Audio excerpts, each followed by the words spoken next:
राधा बस रोए चली जा रही थी, उसके आंसू रुकने का नाम नहीं ले रहे थे। वो अपनी माँ से बार बार एक ही बात कह रही थी, मुझे बदनाम कर उसे क्या मिला? सिर्फ उसे डाइवोर्स तलाक आसानी से मिल जाए, उसने मेरा नाम गैर मर्दों के साथ जोड़ दिया।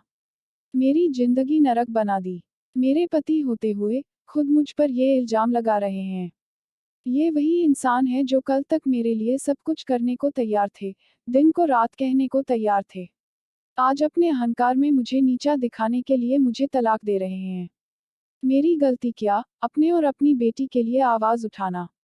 अब लोग भी मुझे अजीब नजरों से देखते हैं, गंदी बातें करते हैं।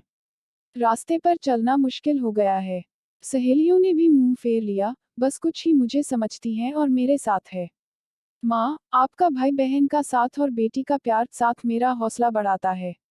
मैंने भी फैसला कर लिया है, मैं लोगों के तानों से, बदनामी से डरूंगी ना ही झुकूंगी ना रुकूंगी।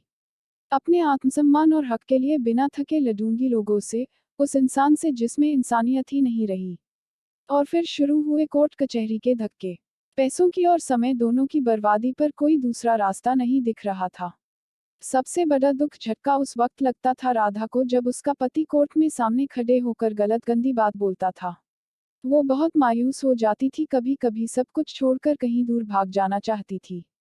पर उसका अंतर्मन उसे झकझोर देता, तुम ऐसे पीछे नहीं हट सकती, तुम चुप नहीं रह सकती। और राधा फिर हिम्मत कर खड़ी हो जाती अपने अपनी बेटी के हक के लिए।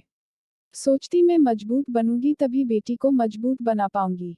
जैसे जैसे कोर्ट में केस आगे बढ़ रहा था, राधा का आत्मविश्वास भी बढ़ता जा रहा था। राधा बेझिझक अपना काम करने लगी थी। उसे महसूस होने लगा था लोगों के सामने एक अच्छी शादीशुदा जिंदगी का दिखावा करना बहुत गलत था। अगर उसने कुछ लोगों को भी सही बात बताई होती, अपनी परेशानियां बताई होती, तो आज ये दिन ना देखना पड़ता।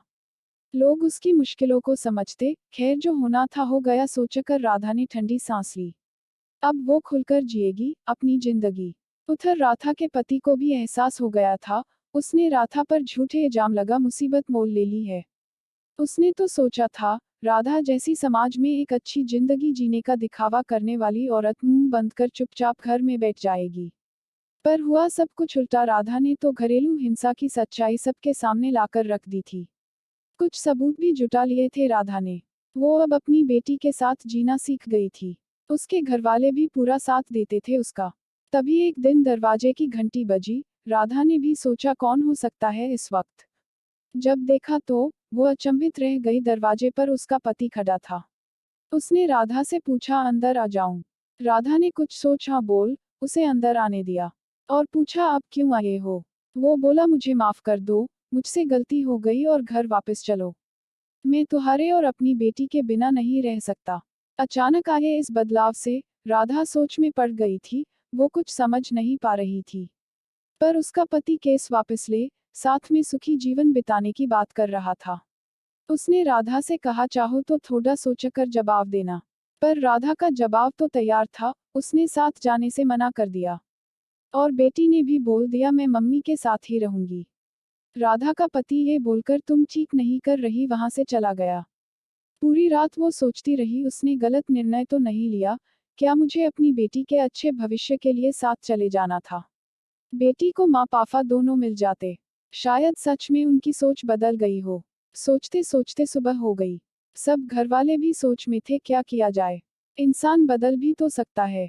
पर सबने समझदारी दिखा, कुछ दिन इंतजार करने का सोचा। तभी केस की तारीख भी आ गई। राधा ने सोचा था आज पति के व्यवहार से पक्का निर्णय ले लेगी। और जो हुआ सोच से बाहर था। पति का वही रोक पाया। राधा आज भी अपनी बेटी के लिए लड़ रही है। बस एक बात सोचती है, उस दिन उसका पति बदलाव रूप लेकर घर क्यों आया था? क्या साथ जाना सही था? और आत्मसम्मान के लिए लड़ना। आपको हमारा वीडियो अच्छा लगा हो तो हमारे चैनल को लाइक करें, सब्सक्राइब करें और वीडियो को शेयर जरूर करें।